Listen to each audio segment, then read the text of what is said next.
Halo pemirsa, selamat datang di Zal Motor Channel. Untuk kesempatan kali ini saya akan mengulas salah satu stok yang ada di showroom kami, yaitu Mazda Biante 2.0 Matic tahun 2013. Bersama dengan video ini saya juga akan memberikan tips bagaimana cara mencari mobil bekas atau second yang berkualitas. Yang pertama bebas banjir, kedua bebas nabrak, ketiga kilometernya tidak diturunkan atau di reset. Silahkan tonton video ini sampai habis, semoga bermanfaat bagi yang mencari mobil bekas atau second. Ada beberapa hal yang perlu kita perhatikan dalam mencari mobil bekas. Yang paling utama kita cek bagian luar, yang paling mudah ya. Jadi kalau bagian luar kita bisa mulai dari bagian depan atau bagian belakang.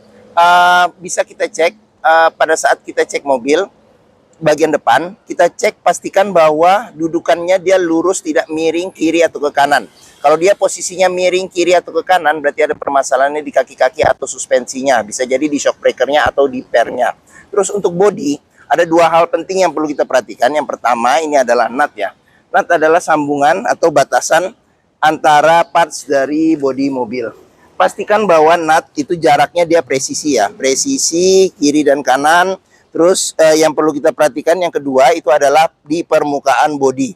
Jadi permukaan bodi dia memantulkan bayangan dari benda-benda atau objek-objek yang ada di seputar mobil. Jadi coba kita kelilingin mobil, kita cek, kita pastikan bahwa bayangan yang memantulnya itu dia lurus ya, lurus tidak bergelombang.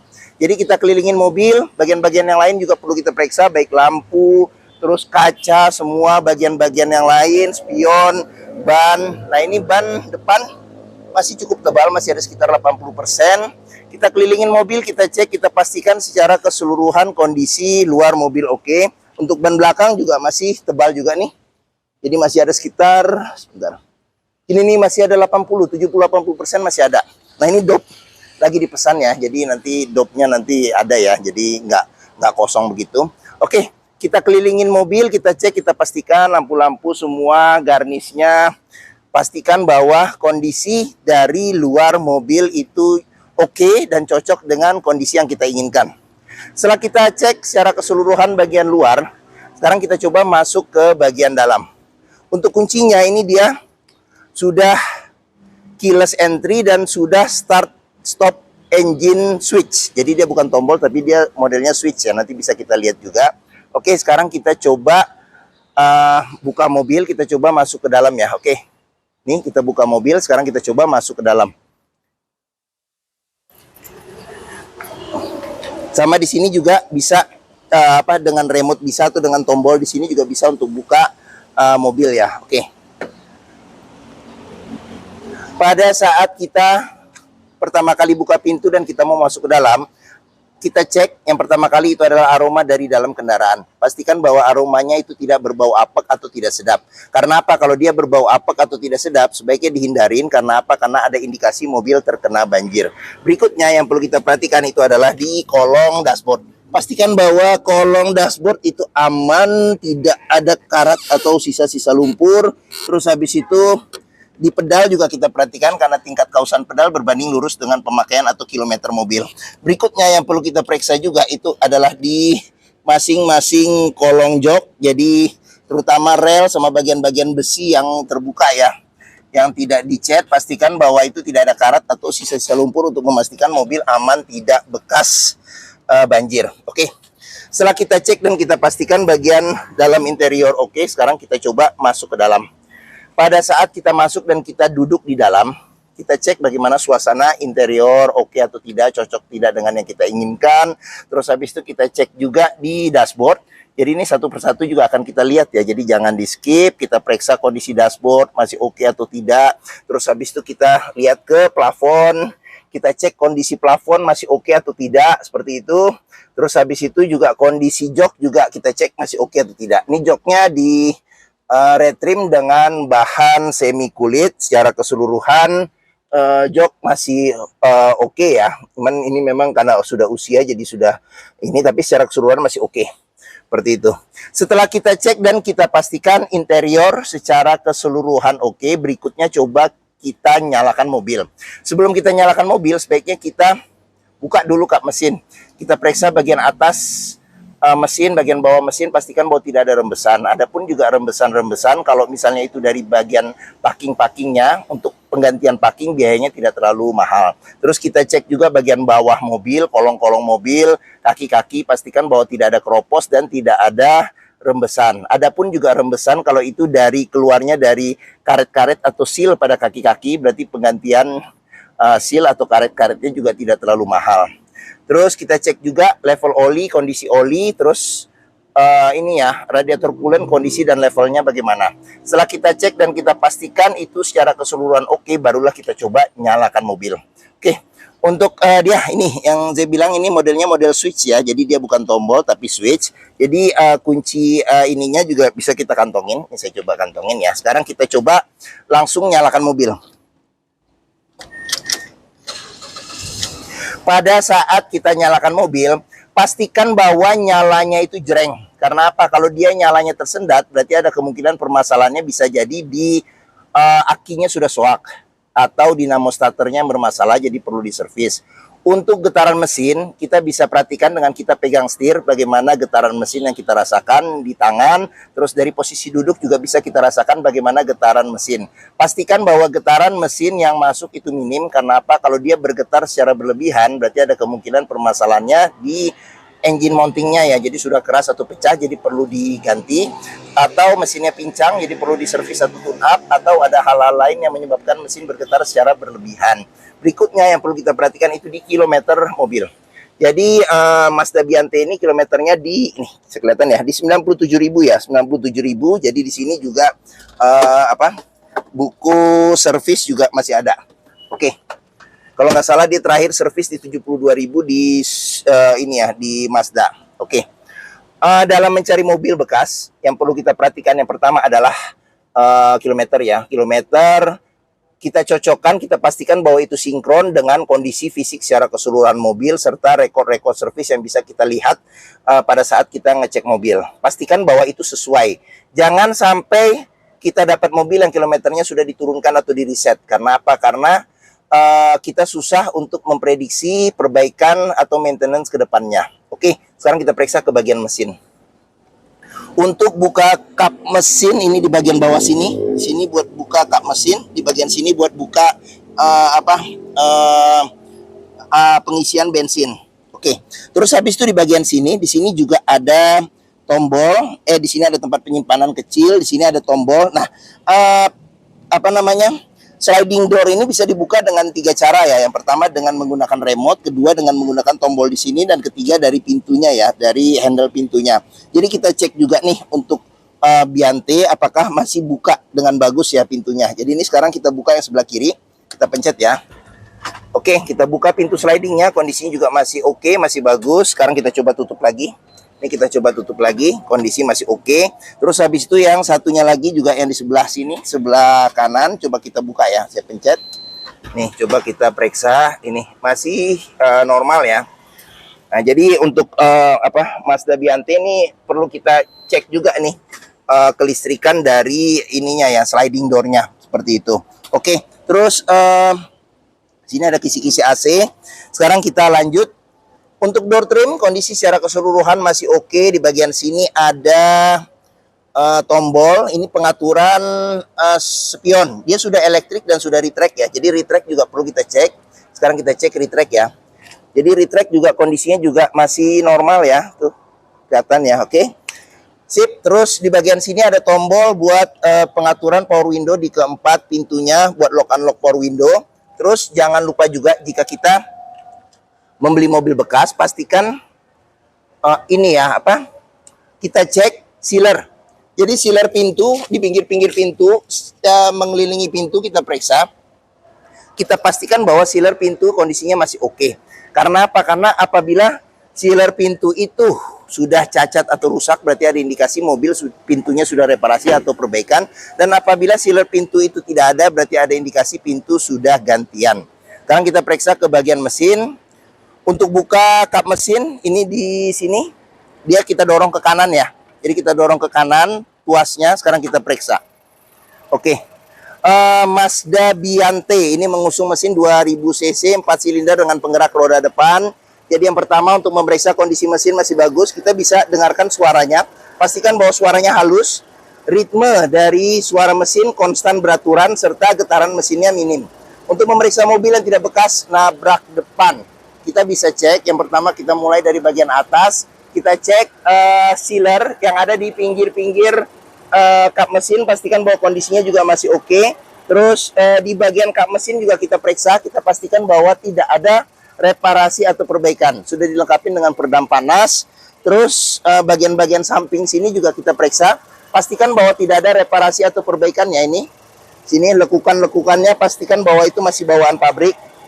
Untuk memeriksa mobil yang tidak bekas banjir, kita bisa cek komponen-komponen metal yang ada pada mesin, pastikan bahwa tidak ada karat atau sisa-sisa lumpur di tempat-tempat yang sulit untuk dibersihkan.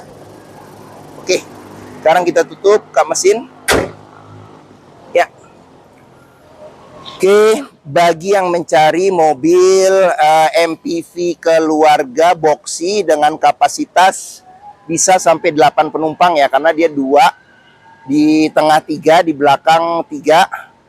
Terus mobilnya juga untuk umur tahun 2013, jadi ini pertama kali keluar tahun 2012 ya. Jadi bentuknya juga tergolong yang futuristik dan menurut penilaian pribadi saya juga masih oke ya. Jadi handlingnya juga mantap, untuk keluar kota juga enak, di tol juga mantap, tikungan-tikungan juga oke karena khas mengendara Mazda. Terus apalagi ya, jadi bengkel Mazda pun juga ada, hampir semua bengkel juga bisa menanganin Mazda Biante ini. Mungkin mobil ini bisa menjadi pilihan yang dapat dipertimbangkan. Sekarang kita cek di baris kedua dan di belakang ya. Oke, sekarang kita coba masuk. Ini jadi kalau misalnya kita menggunakan jasa pengemudi juga masih cukup representatif ya. Jadi ke undangan-undangan kita diturunkan di lobi, jadi masih oke seperti itu ya. Sekarang saya coba masuk ke dalam. Oke, saya tingginya 174 cm, ini posisi mengemudi saya. Ini masih ada space legroom yang cukup oke. Terus habis itu untuk headroom sangat-sangat enak, jadi cukup nyaman. Anak-anak pun juga kalau kita bawa keluarga yang masih tinggi-tinggi, mungkin sekitar kurang dari 1 meter, mungkin masih bisa berdiri ya, seperti itu. Oke. Di bagian tengah ini kita bisa duduk 3 penumpang ya. Jadi ini bisa didorong ke tengah, jadi ini rapat. Jadi 3 penumpang dengan 3 senderan kepala yang bisa diatur level ketinggiannya. Terus armrest di bagian kiri dan bagian kanan seperti itu. Oke, terus habis itu kita bisa periksa juga di bagian sini ada cup holder tempat penyimpanan terbuka. Terus di sini ada handle tangan. Sini ada handle tangan juga untuk mempermudah kita apabila kita mau naik. Terus habis itu di bagian sini ada kantong penyimpanan. Di bagian sini ada gantungan buat barang maksimal 4 kilo. Terus habis itu kita ke bagian sini ada handle tangan modelnya retract, gantungan baju. Ini kisi-kisi AC. Sekarang kita coba cek ya AC-nya ya. Jadi ini AC untuk mengoperasikan, menyalakan AC belakang dari sini. Jadi ini ada tombol, coba kita pencet. Oke, AC juga kita cek juga, ini masih dingin. Di sini ada handle tangan, ini ada pengaturannya 3 level kecepatan AC. Di sini ada gantungan baju juga. Terus sekarang kita coba ke bagian belakang.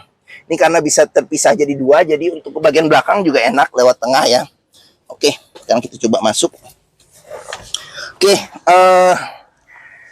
sini bisa untuk jok bagian tengah juga bisa dimajuin. Jadi di sini mungkin dimajuin sedikit ya untuk dapat space yang masih oke. Di sini bisa 3 penumpang ya.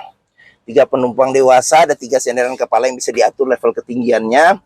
Terus seatbelt 3 titik juga ada 3, 1, 2 dan 3 ya di atas ini.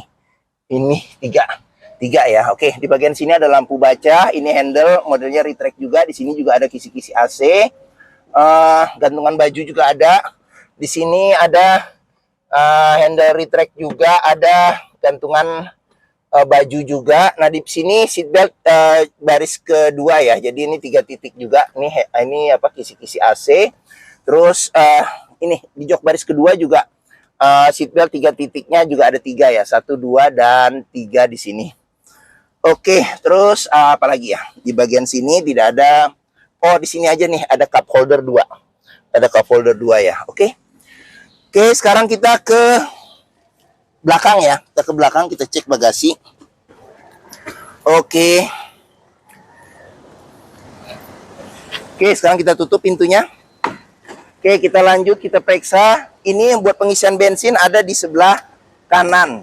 Terus kita ke bagian belakang. Di bagian belakang ini ada semprotan air wiper. Kaca sudah dilengkapi dengan defogger belakang. Ada wiper belakangnya juga.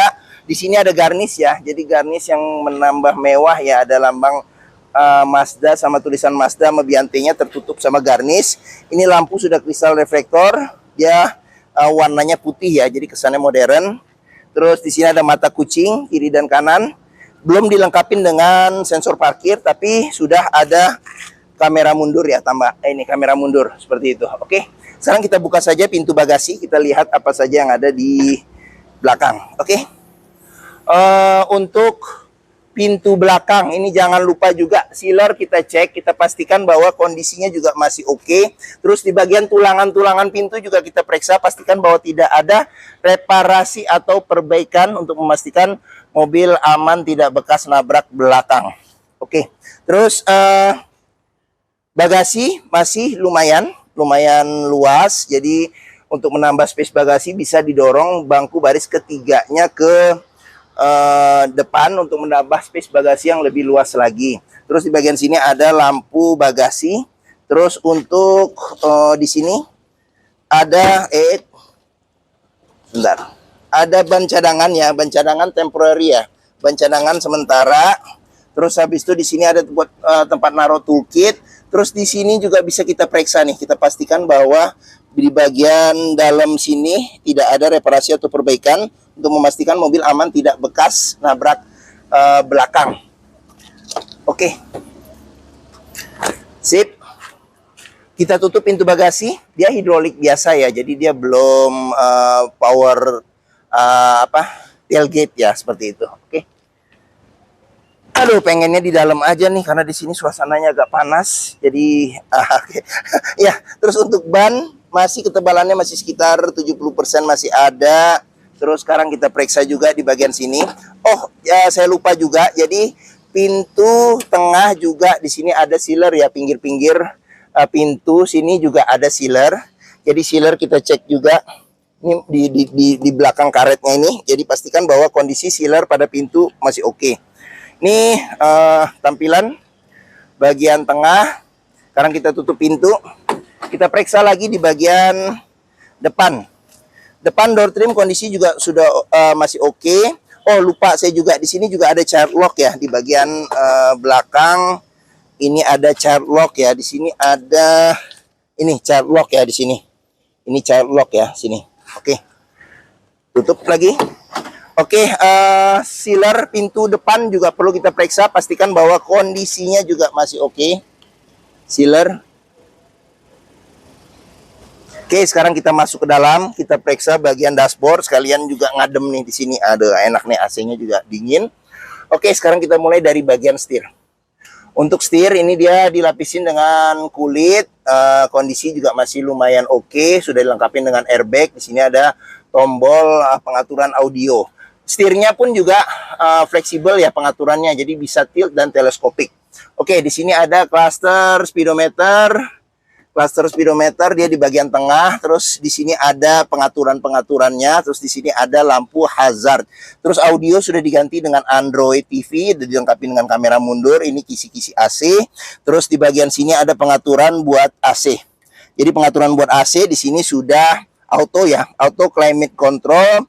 Di sini buat mati nyalakan AC, ini buat mode arah semburan angin AC-nya kemana. Terus habis itu di sini ada buat mati dan menghidupkan AC belakang, yang double blowernya. Di sini ada buat ventilasi luar dalam, di sini buat defogger depan, defogger belakang. Terus di sini buat pengaturan suhu diputar, tombol sini buat angin besar kecil, ini buat matiin AC secara keseluruhan. Sini ada tempat buat naruh tiket. Karcis ya. Terus habis itu di bagian sini ada tuas matic-nya, di sini ada mode sportnya juga nih ya. Ada mode sport sama mode low ya. Oke. Sekarang kita ke bagian bawah. Sini ada power outlet 12 volt, tempat penyimpanan terbuka. Terus di bagian tengah ini polos ya. Jadi buat naruh-naruh barang juga enak ya. Jadi masih lega. Terus kunci seatbelt di sini. Kunci seatbelt juga bisa kita periksa nih. Kalau ada karat atau sisa lumpur di dalam sini sebaiknya dihindarin. Karena apa? Karena ada indikasi mobil terkena banjir. Oke. Sekarang kita lanjut, kita periksa lagi. Di sini ada laci penyimpanan tertutup. Ada tempat penyimpanan terbuka juga di bagian bawah sini. Kisi-kisi AC, airbag. Terus di sini ada cup holder sama tempat penyimpanan terbuka. Kita ke bagian atas untuk handle tangan, modelnya model retract. Terus untuk sun visor sudah dilengkapin cermin dan ada tutupnya juga, tapi lampu belum ada. Di sini ada lampu baca, di sini ada spion yang bisa diatur level kesilauannya secara manual. Terus di sini sun visor sini ada tempat buat nyelipin kartu-kartu atau kertas-kertas kecil. Sini juga ada cermin dan ada tutupnya. Oke, di bagian pintu supir di sini juga ada cup holder sama tempat penyimpanan terbuka. Oke. Ya, mungkin ini saja ulasan saya tentang salah satu stok yang ada di showroom kami, yaitu Mazda Biante. Jadi Mazda Biante 2.0 Matic tahun 2013. Walaupun mobil ini sudah umur 11 tahun, tapi bentuknya masih stylish. Oke, masih keren ya. Oke, jika berminat silakan hubungi Zal Motor, nomor telepon, alamat, deskripsi mobil, harga saya cantumkan di keterangan video ini. Pembeliannya bisa dengan cash, bisa kredit, bisa atau tukar tambah bisa. Ada rekanan kami juga bisa melayani kredit dengan sistem syariah. Serta jangan lupa juga, jika kita membeli mobil bekas, pastikan sebelum kita tentukan pilihan, sebelum kita mantapkan pilihan, pastikan bahwa kita bisa test drive mobil. Karena apa? Karena dengan test drive kita bisa melihat dan merasakan kualitas mobil, mulai dari rasa berkendaranya, cocok tidak dengan yang kita inginkan, performa mesin, kaki-kakinya masih oke atau tidak, power steeringnya, pengeremannya, terus maticnya ya masih responsif atau tidak, perpindahan giginya masih halus atau tidak, bisa kita rasakan dengan kita test drive. Zal Motor sendiri terletak di sini, pas di hook nih, di belakang. Stok kami juga banyak sampai ke seberang sini, jadi silakan dicek. Oke, letak kami ada di Bekasi di Pusat Otomotif Sentra Harapan atau yang dikenal dengan istilah POSH atau POS ya. Jadi ini gerbang utama menuju Zal Motor juga mudah. Dari gerbang utama tinggal lurus sedikit ketemu bundaran, belok kiri sedikit pas di hook Zal Motor. Area parkir luas jadi kita bisa bebas puas untuk test drive mobil. Oke, mungkin sekian video dari saya. Apabila menyukai silakan tekan tombol jempol. Jangan lupa subscribe juga di Zal Motor Channel, klik juga lonceng notifikasinya bagi yang belum agar dapat info video terbaru serta stok-stok terbaru kami. Terus jangan lupa juga follow sosmed kami ya. Ada di Facebook, Instagram, TikTok, Twitter, YouTube, serta Thread. Serta di akhir video ini saya juga akan mencantumkan playlist mengenai stok yang tersedia, terus habis itu playlist mengenai video mobil-mobil Mazda yang lain, serta playlist mengenai beberapa video tips dalam mencari mobil bekas atau second. Oke, terima kasih. Semoga video ini bermanfaat. Jangan lupa komentarnya, serta di-share atau dibagikan ke keluarga, kerabat, saudara, teman-teman, siapapun juga yang sedang mencari mobil bekas atau second. Oke, terima kasih dan sampai jumpa lagi.